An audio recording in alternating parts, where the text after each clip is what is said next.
जय श्री राधे कृष्णा। आशा करते हैं आप सभी मंगल में होंगे। एक बार फिर से आप सभी का हमारे चैनल पर बहुत बहुत स्वागत है। आज हम पितृपक्ष से जुड़ी समस्त जानकारियों की चर्चा करेंगे, तो आपसे अनुरोध है वीडियो को पूरा देखिएगा, क्योंकि आपको इसमें श्राद्ध कब करना है, कौन सी वे 3 तिथियां हैं जिन पर श्राद्ध का बहुत महत्व होता है, और श्राद्ध के उपाय, पूजा विधि, आप समस्त जानकारी इसमें प्राप्त करेंगे। तो आपसे अनुरोध है कि आप वीडियो को पूरा देखें, बिल्कुल भी स्किप ना करें और संपूर्ण जानकारी पितृपक्ष की प्राप्त करें। तो आइए शुरू करते हैं। हिंदू धर्म में पितृपक्ष का बेहद खास महत्व बताया गया है। भादव मास में शुक्ल पक्ष की पूर्णिमा तिथि से पितृपक्ष की शुरुआत हो जाती है। पितृपक्ष को श्राद्ध पक्ष के नाम से भी जाना जाता है। करीब 15 दिन की इस अवधि में पूर्वजों का श्राद्ध और तर्पण किया जाता है। धार्मिक मान्यताओं के अनुसार श्राद्ध में तर्पण और पिंडदान करने से पूर्वजों की आत्मा को शांति मिलती है। इस दौरान श्राद्ध करके पूर्वजों का ऋण चुकाया जाता है। इस साल पितृपक्ष 7 सितंबर पूर्णिमा से शुरू होकर जो कि 21 सितंबर को समाप्त हो रहे हैं। आइए जानते हैं अब सबसे पहले श्राद्ध विधि। पितृपक्ष में किसी योग्य ब्राह्मण से श्राद्ध कर्म, पिंडदान, तर्पण करवाना चाहिए। श्राद्ध में पूरी श्रद्धा के साथ ब्राह्मणों को दान दक्षिणा की जानी चाहिए।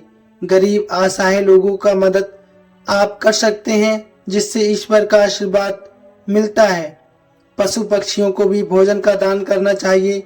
श्राद्ध दोपहर के समय शुरू करना चाहिए।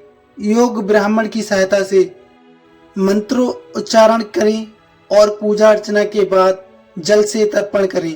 इसके बाद जो भोग लगाया जा रहा है उसमें से पशु पक्षियों का हिस्सा अलग कर दें और अपने पितरों का स्मरण करें।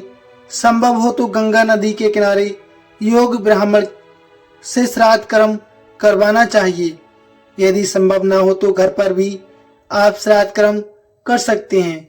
श्राद्ध के लिए कौन सी सामग्री लगती है, आइए जानते हैं। सिंदूर, रोली, रक्षा सूत्र, छोटी सुपारी, चावल, जनेऊ, कपूर, हल्दी, देसी घी, माचिस, शहद, काले तिल, तुलसी का पत्ता, पान के पत्ता, जौ, हवन सामग्री, गोल मिट्टी का दिया, रुई की बत्ती, अगरबत्ती, दही, जौ का आटा, गंगा जल, खजूर, केला, सफेद फूल, उड़द, गाय का दूध, खीर, स्वयं के चावल, मूंग दाल इत्यादि चीजें। और आप अपनी श्रद्धा के अनुसार भी और भी चीजें रख सकते हैं, जो आप अपने सामर्थ्य के अनुसार कर सकते हैं। आइए अब जानते हैं किस तिथि पर किसका होता है श्राद्ध। पूर्णिमा श्राद्ध यानी कि पहला श्राद्ध। इस पर पूर्णिमा श्राद्ध 7 सितंबर को होगा। इस दिन उन लोगों का श्राद्ध किया जाता है जिनकी मृत्यु किसी भी महीने की पूर्णिमा तिथि को हुई हो। प्रतिपदा यानी पहला श्राद्ध। इस बार प्रतिपदा श्राद्ध 8 सितंबर को होगा। प्रतिपदा श्राद्ध में उन पितरों का तर्पण पिंडदान किया जाता है जिनका किसी भी माह की प्रतिपदा तिथि को निधन हुआ हो। द्वितीय श्राद्ध अश्विन मास का द्वितीय श्राद्ध 9 सितंबर को होगा। जिन पितरों की मृत्यु किसी भी महीने के दूसरे दिन हुई हो उनका श्राद्ध पितृपक्ष की द्वितीय तिथि पर किया जाता है। तृतीय तिथि पर तृतीय श्राद्ध इस बार 10 सितंबर को है। जिनकी मृत्यु तृतीय तिथि को हुई हो उनका श्राद्ध तृतीय तिथि को किया जाता है। चौथा श्राद्ध भी इस बार 10 सितंबर को ही होगा। अगर किसी के पिताजी की मृत्यु चतुर्थी को हुई हो तो उनका श्राद्ध भी उसी तिथि को किया जाता है। पांचवा श्राद्ध या महावारणी श्राद्ध। पांचवा श्राद्ध इस बार 11 सितंबर को होगा। इस दिन अविवाहित पितरों का श्राद्ध किया जाता है जिनकी मृत्यु पंचमी तिथि पर हुई हो। छठा श्राद्ध इस बार 12 सितंबर को होगा। षष्ठी तिथि के दिन किसी की मृत्यु हो जाती है उन पितरों का श्राद्ध षष्ठी के दिन किया जाता है। सप्तमी श्राद्ध इस बार सप्तमी श्राद्ध 13 सितंबर को होगा। सप्तमी तिथि के दिन जिनकी मृत्यु होती है उनका श्राद्ध सप्तमी तिथि के दिन किया जाता है। अष्टमी श्राद्ध इस बार अष्टमी श्राद्ध 14 सितंबर को होगा। जिन पितरों की मृत्यु किसी भी महीने की अष्टमी तिथि के दिन हो जाता है उनका श्राद्ध अष्टमी तिथि किया जाता है। नवा 15 सितंबर को होगा। नवा श्राद्ध खास महिलाओं के लिए होता है। यदि किसी महिला की मृत्यु तिथि याद न हो तो नवमी तिथि पर श्राद्ध करना चाहिए। 10वां श्राद्ध इस बार 16 सितंबर को होगा। अगर किसी पितृ की मृत्यु किसी भी महीने की 10वीं तिथि की हुई हो तो उनका श्राद्ध 10वीं तिथि के दिन किया जाता है। एकादशी श्राद्ध यानी कि 11वां 17 सितंबर को होगा। इस दिन उन लोगों का श्राद्ध किया जाता है जिनकी मृत्यु किसी भी महीने की एकादशी के दिन होता है। द्वादशी श्राद्ध इस बार द्वादशी श्राद्ध 18 सितंबर को होगा। इस दिन उन लोगों का श्राद्ध किया जाता है जो सन्यासी होते हैं, इसलिए इसे सन्यासी श्राद्ध भी कहा जाता है। 13वां श्राद्ध 19 सितंबर को होगा। पितृपक्ष की त्रयोदशी के दिन बच्चे का श्राद्ध किया जाता है। अगर किसी के घर में बच्चे की मृत्यु हो गई हो तो उसका श्राद्ध त्रयोदशी तिथि के दिन किया जाता है। चतुर्दशी श्राद्ध इस बार चतुर्दशी श्राद्ध 20 सितंबर को होगा। इस दिन उन व्यक्तियों का श्राद्ध किया जाता है जिनकी अकाल मृत्यु हो जाती है। सर्वप्रत अमावस्या या आखिरी श्राद्ध ये इस बार 21 सितंबर को है। इस दिन अज्ञात सभी पूर्वजों का श्राद्ध किया जाता है। ये पितृपक्ष का अंतिम दिन होता है जब सभी पितरों की पूजा की जाती है। पितृपक्ष की ये 3 तिथियां बहुत खास होती हैं। आइए हम बताते हैं वह कौन सी हैं। सबसे नंबर 1 भरणी नक्षत्र।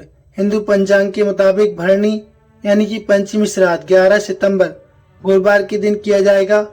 भरणी श्राद्ध को महाभरणी श्राद्ध के नाम से भी जाना जाता है। भरणी श्राद्ध किसी परिजन की मृत्यु के 1 साल के बाद करना जरूरी होता है।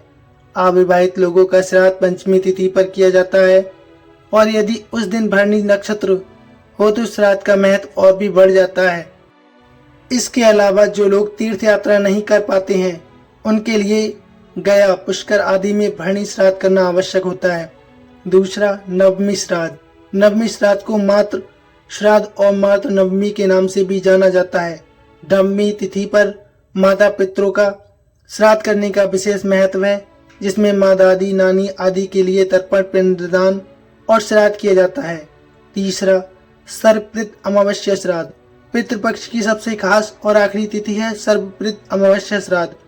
सर्वप्रत अमावस्या पर उन पितरों के लिए श्राद्ध किया जाता है जिनकी तिथि हमें ज्ञात नहीं होती है। तो ये थी तिथियों की सही जानकारी। अब आइए जानते हैं कौन से उपाय करने चाहिए जिनसे पितृ हमेशा खुश रहते हैं।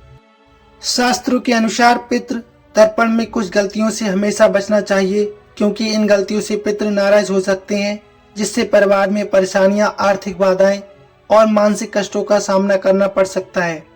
शास्त्रों के अनुसार पितृपक्ष में हमेशा तर्पण पितरों की मृत तिथि के अनुसार ही करना चाहिए। ऐसा इसलिए क्योंकि उस दिन उनका श्राद्ध पूर्ण फलदायी माना जाता है। तर्पण के बाद ब्राह्मण को भोजन जरूर कराना चाहिए। ऐसा करने से पितरों की आत्मा को शांति मिलती है। इससे घर परिवार में सुख समृद्धि का वास होता है और पितृदोष से मुक्ति मिलती है। पितृपक्ष के दौरान नदी या पवित्र जल में स्नान करना उत्तम होता है। साथ ही तर्पण के लिए तिल, कुशा, अरबा, चावल, सफेद फूल और जल का इस्तेमाल करना चाहिए। तर्पण करते समय पितरों का नाम लेकर जल अर्पित करना बेहद शुभ माना जाता है। पितृपक्ष समाप्त होने के बाद किसी ब्राह्मण या जरूरतमंद को दान अवश्य करना चाहिए। दान करने से पितृ प्रसन्न होते हैं और परिवार पर उनका आशीर्वाद बना रहता है। ऐसा करने से जीवन में सुख, शांति और समृद्धि का आगमन होता है। आइए अब जानते हैं पितृपक्ष में क्या खाना चाहिए और क्या नहीं। धार्मिक मान्यताओं के अनुसार पितृपक्ष में कुछ चीजों का खाना या कुछ विशेष कार्य करना वर्जित है, क्योंकि इनसे आपके पूर्वज अप्रसन्न हो सकते हैं और परिवार को दुष्परिणाम झेलने पड़ सकते हैं। शास्त्रों में पितृपक्ष के दौरान शुभ व मांगलिक कार्य जैसे विवाह, सगाई या किसी नए काम की शुरुआत करना अच्छा नहीं माना जाता है। ऐसा करने से कार्य में बाधा आती है और बने बनाए काम बिगड़ने की संभावना रहती है। पितृपक्ष में दाढ़ी, मूछ, बाल या नाखून काटना अशुभ माना गया है। इससे पितृ नाराज हो सकते हैं और व्यक्ति को जीवन में कई तरह की परेशानियों का सामना करना पड़ सकता है।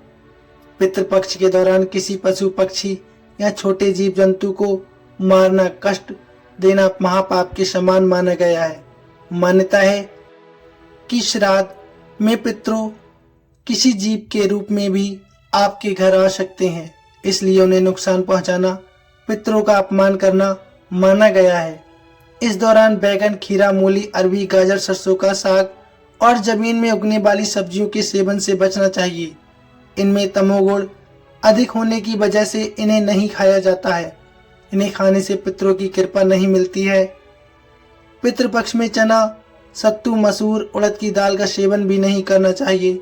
मान्यता है कि इनके सेवन से पवित्रता भंग होती है और पितृदोष पैदा हो सकता है।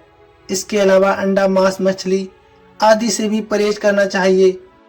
आइए अब जानते हैं पितरों को प्रसन्न करने के लिए किन मंत्रों का जाप कितनी बार करना चाहिए। पितरों को जल देते हुए 108 बार ओम पितृ देवताय नमः मंत्र का जाप करना चाहिए। ओम कुलदेवाय नमः और ओम नाग देवताय नमः मंत्र का 21 बार पाठ करने से पितरों की मुक्ति आसान होती है। ओम कुल देवताय नमः और पितृभया सुध्या भया शुद्ध्या नमः मंत्र का 11 बार पाठ करने से पितरों का आशीर्वाद अवश्य मिलता है। तो ये थी भक्तों पितृपक्ष की संपूर्ण जानकारी। आपको वीडियो कैसी लगी प्लीज कमेंट में अवश्य बताइए और अन्य जानकारियों के लिए चैनल को सब्सक्राइब अवश्य कीजिए। मिलते हैं दूसरी वीडियो में। धन्यवाद।